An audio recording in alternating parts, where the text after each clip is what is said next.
A2 Vijayasai Reddy గారి పైన subject ప్రధానం. అందులో ఈ జిల్లా A1 జగన్ రెడ్డి ఇద్దరి మధ్య సఖ్యత ఎందుకు లోపం వచ్చింది, సబ్జెక్ట్ ఏంటి, తప్పించుకోలేనంత తప్పులు చేశాడు విజయసాయి రెడ్డి. A2నే తప్పించుకోలేనంత అయితే ఇంకా A1 × 10 times, 100 times, many more times. ఏదో బతిమిలాడినట్టు లండన్కు ఫోన్ చేసినట్టు చేసిన ఈయన ఒప్పుకోనట్లు నిన్న విజయసాయి రెడ్డి స్వయంగా చెప్పిన మాట.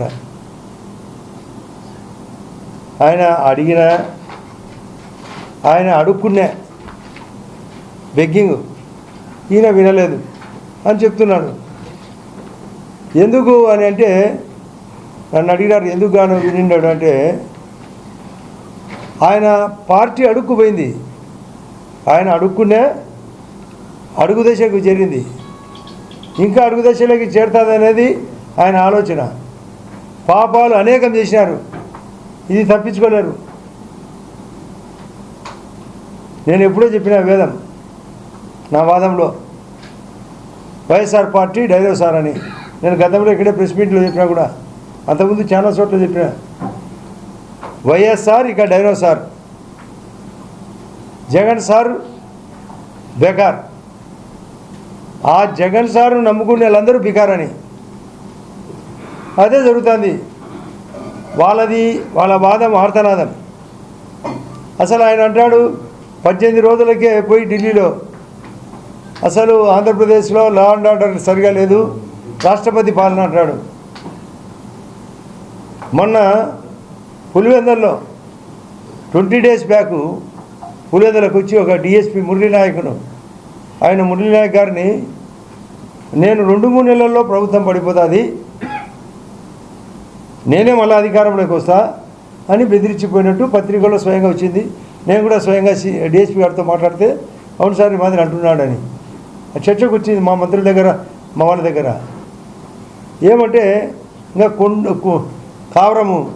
కండకావరం తగ్గలే అతనికి, జమిలి ఎలక్షన్లు వస్తాయనేది. ఇలాంటివన్నీ చూసిన తర్వాత విజయసాయి రెడ్డి ఎందుకు ఈ దరిద్రం అని బయటకు వచ్చాడు. కాబట్టి ఆయన్ను ఈ సందర్భంగా ఇప్పుడైనా తెలుసుకొని, ఇక పార్టీ బ్రతకదని తెలుసుకొని బయటికి వచ్చినందుకు నేను విజయసాయి రెడ్డి గారిని హృదయపూర్వకంగా అభినందిస్తున్నా. నేను అందరినీ కోరుతున్నా మిగతా వాళ్ళను, ఎట్లా పోతుంది పార్టీ,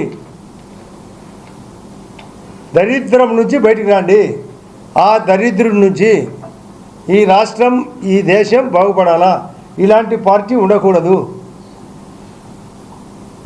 మన ఆంధ్ర పరువు తీసేసినాడు, ఇష్టం వచ్చినట్టు అప్పులు చేసినాడు, ఇష్టం వచ్చినట్టు తప్పులు చేసినాడు. విజయసాయి రెడ్డి నిన్ననే అంటాడు, ఒక విలేకరి ఆయన స్వయంగా అడిగినప్పుడు వివేకానంద రెడ్డి కేసు విషయంగా మార్చి 15, 2019 నాడు నీవు స్వయంగా ఆ రోజు గుండెపోటు అని ఎందుకు చెప్పినావు? ఆయన అంటాడు, ఆయనకు ఎవరో ఒక విలేకరి ఫోన్ చేసినాడంట, గుండెపోటుతో చనిపోయినట్టు వార్త అని.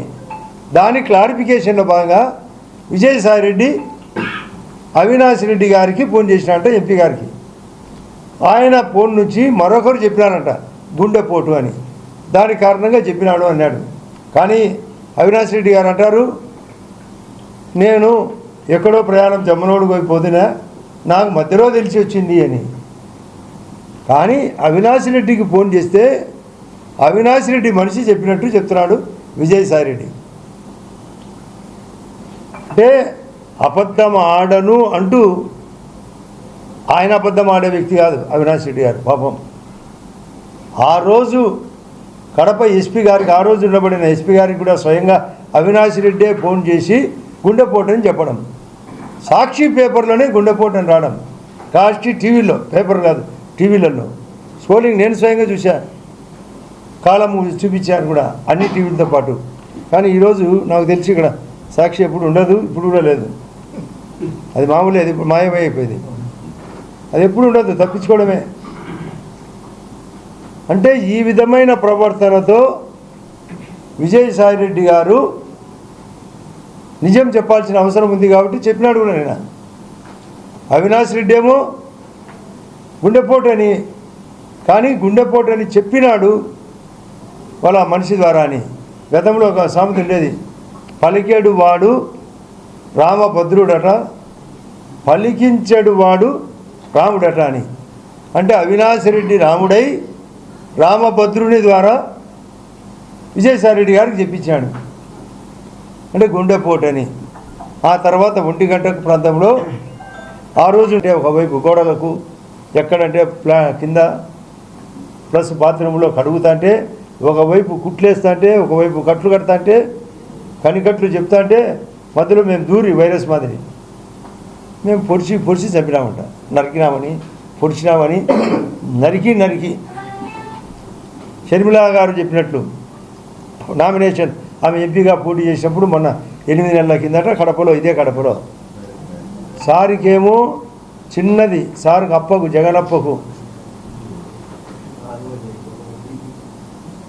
జగనప్పకు రెప్పకు దెబ్బ తగిలితే అది హత్యా ప్రయత్నం.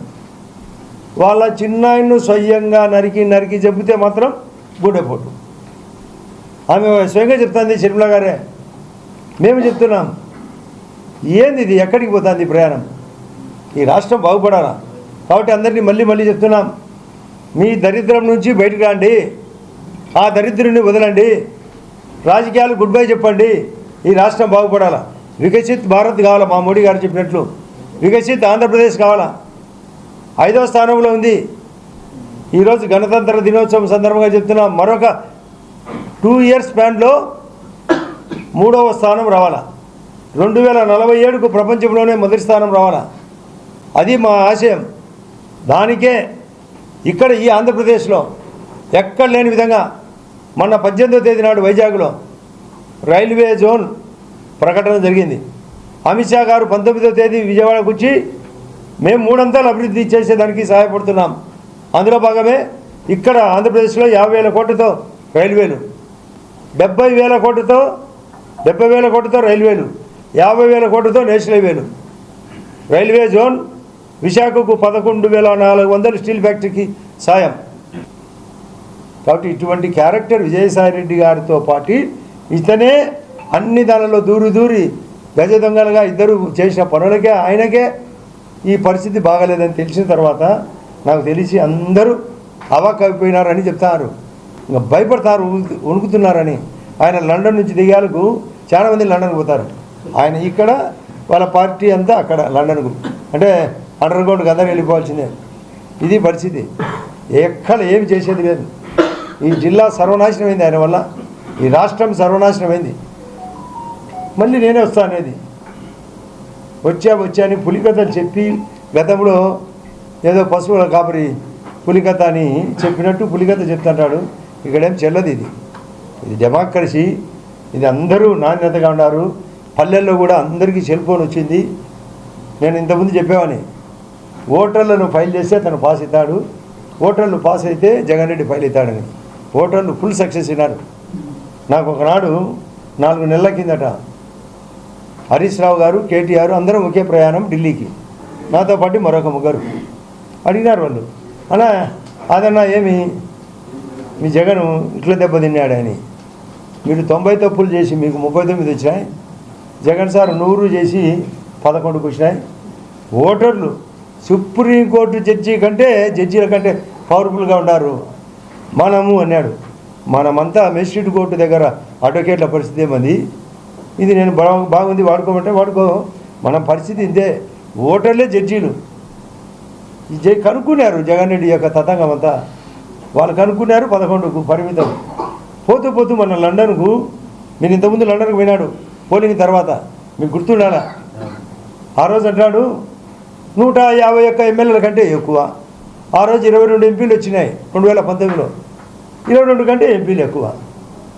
22 కంటే ఎక్కువ అంటే 23, 4 వచ్చినాయి.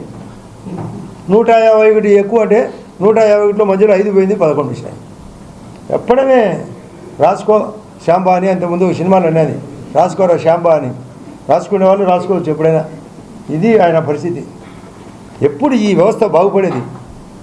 కంప్యూటర్ యుగం, ఆర్టిఫిషియల్ ఇంటెలిజెన్స్ వచ్చింది. మన భారతదేశం వెలిగిపోతుంది 5వ స్థానంలో మోడీ గారి సమక్షంలో. మనం ఇక్కడ అన్ని పథకాలు జరగాల, 6 గ్యారెంటీలు జరగాల. ప్రతి ఊరిలో cement road, drainage, school building, anganwadi building, ఇంట్లోకి వాటరు, పూర్తి స్థాయిలో కరెంటు, ఇండ్లు, రేషన్ కార్డు, పెన్షను, వచ్చి ఉద్యోగ అవకాశాలు.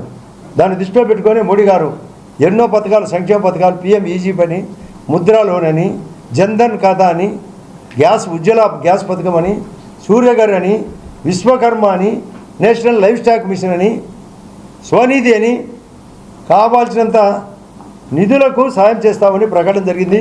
నేను మొన్న 4 రోజుల కిందట మా జిల్లా ప్రెసిడెంట్ సుబ్బారెడ్డి గారు కొత్తగా ఎన్నికైనప్పుడు కూడా చెప్పిన, మన కార్యకర్తలందరూ ప్రతి ఒక్కరూ అప్లై చేయండి. మీకు కూడా చెప్తున్నా, అప్లై చేయండి. 35% సబ్సిడీ, 8వ తరగతి పాస్ అయితే చాలు. 1056 రేటాలకు పిఎం ఈజీపీ స్కీమ్. ఫుడ్ ఐటమ్స్తో కూడిన ఏది చేసినా కూడా, రెస్టారెంట్లు పెట్టినా, బేకరీలు పెట్టినా, లేదా ఫుడ్ ప్రోడక్ట్స్ ఇండస్ట్రీ పెట్టినా కూడా అది సపరేట్ రైతు. రకరకాల స్కీములు ఉన్నాయి, మీరు సెర్చ్ చేయొచ్చు. బ్యాంకర్స్ ఇవ్వకపోతే మా జితేంద్ర సింగ్ మన జిల్లా ఆస్పిరేషన్ డిస్ట్రిక్ట్ సందర్భంగా 2-3 తేదీ ఇక్కడ పర్యటనప్పుడు కూడా ఓపెన్గా కలెక్టర్ గారికి ఇన్స్ట్రక్షన్ కూడా చెప్పడం జరిగింది. లోన్లు ఇచ్చేదానికి అడ్డపడితే చెప్పండి, మీరు స్వయంగా ఎంటర్ కాండి, అవసరమైతే మా దగ్గర రండి, ఆస్పిరేషన్ డిస్ట్రిక్ట్లో మేము ఒత్తిడి పెట్టి బ్యాంకర్లతో ఇప్పిస్తామని జిల్లా ఎల్డీఎం కూడా చెప్పడం జరిగింది. ఇక్కడే మీటింగ్ జరిగింది, ఇదే ఆర్ఎన్పి బంగ్లాలో 3వ తేదీ నాడు. లోన్లు రావాలా, సంక్షేమ పథకాలు జరగాల, అభివృద్ధి జరగాల, ఉద్యోగ ఉపాధి అవకాశాలు పెరగాల. అప్పుడే గణతంత్ర దినోత్సవానికి కానీ, మనం ఆ రోజు పెద్దలు తెచ్చిన స్వాతంత్ర దినోత్సవానికి కానీ ఒక స్ఫూర్తిదాయకం. కాబట్టి నేను అందరినీ మళ్ళీ రిక్వెస్ట్ చేస్తున్నా, విజయసాయిరెడ్డిని స్ఫూర్తిగా తీసుకొని అనేక తప్పులు చేసినానే తప్పుకున్నాడు. ఇంకా తప్పించుకోలేక ఇంకా మీరు పోతారు, మీ దరిద్రము పోతుంది. ఆ దరిద్రుని వదలండి, రాజకీయాలు గుడ్ బై చెప్పండి, మాకు సహకరించండి. వికసిత భారత్కు, వికసిత ఆంధ్రప్రదేశ్కు ఇది నా విజ్ఞప్తి. మీ ద్వారా, మా వాళ్ళందరూ ఇక్కడ ఉండే వాళ్ళందరి ద్వారా ఇది బయటకు కూడా పోవాలనే ఉద్దేశం. ఇది నిజమైన గణతంత్రం. రైట్, మా ఏమన్నా అంటే చెప్పండి. రేపు మార్చి 15 నాటికి 6 సంవత్సరాలు కూడా నిండుతుంది. అంటే మరొక 2 నెలలు మాత్రమే గ్యాప్ ఉంది. నీ దృష్టిలో పెట్టుకొని నేను మొన్న స్వయంగా అమిత్ షా గారికి సీరియస్గా తీసుకోండి, ఇది వివేకానంద రెడ్డి కేసు సీరియస్గా తీసుకోండి. ఎందుకంటే వాళ్ళ ఇంట్లో కుటుంబ సభ్యులు షర్మిల గారే చెప్తున్నారు, నేను నెంబర్లు ఎఫ్ఐఆర్ నెంబరు మార్చి 15 ఒకటి, సిబిఐ వాళ్ళు కూడా మరొక నెంబర్ ఇచ్చారు. 2 నెంబర్లు ఉడకిస్తూ ఇంకా మిగతా ఇచ్చారు కూడా. పాత కేసులు, కొత్త కేసులు అన్నీ పరిగెత్తించండి అని కూడా రిక్వెస్ట్ ఇవ్వడం జరిగింది. కోర్టులో డిలే జరుగుతుంది, సిబిఐ వాళ్ళను కూడా ప్రోత్సహించండి, స్పీడప్ చేయమని కూడా చెప్పడం జరిగింది. ఆ విషయాన్ని పత్రికలో ఆ రోజు వాళ్ళు ఎవరో విలేకరులు అక్కడ అడిగిన వాళ్ళకి చెప్తున్నా, మీ ద్వారా చెప్తున్నాం, స్పీడప్ చేయాల్సిందే. ఆలస్యం అమృతం కూడా విషయం అవుతుంది. డిలేడ్ జస్టిస్ డినైడ్ అని కూడా అది కూడా చెప్పడం జరిగింది.